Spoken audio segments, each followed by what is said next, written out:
আমি বিদেশেই থাকি। সমান ভাগ করে দেখ, পরে লাশ দাফন করবে, এর আগে কোনো দাফন হবে না। সম্পত্তির জন্য বাবার লাশ আটকে দিয়েছে সন্তানেরা।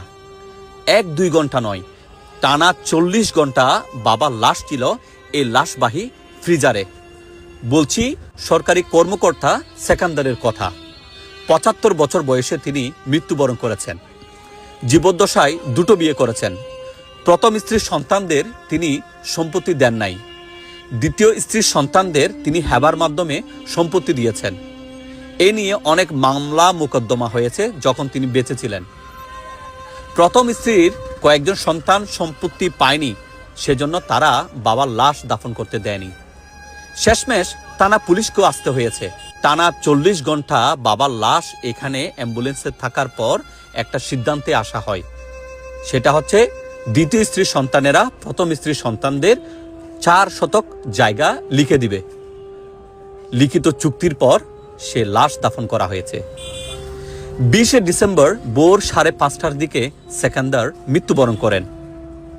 21 ডিসেম্বর মাগরিবের নামাজের পরে তার নামাজে জানাজা অনুষ্ঠিত হয়।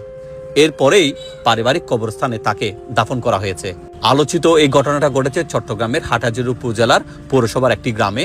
যদিও সেকান্দার পৌরসভার বাসিন্দা নন, তিনি পার্শ্ববর্তী একটি ইউনিয়নের বাসিন্দা।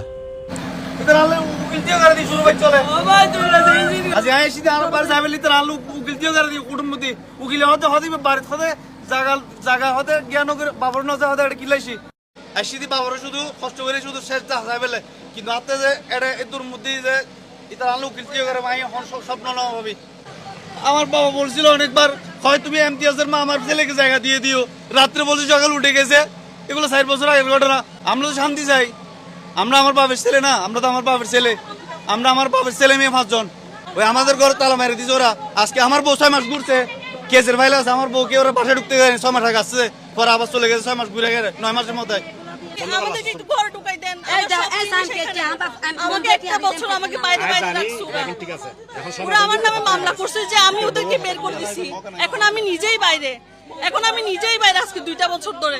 এখন প্লিজ আপনারা আমাকে ঘরে ঢুকাই দিন, এখানে আমার সব জিনিস, আমার সব কিছু আছে।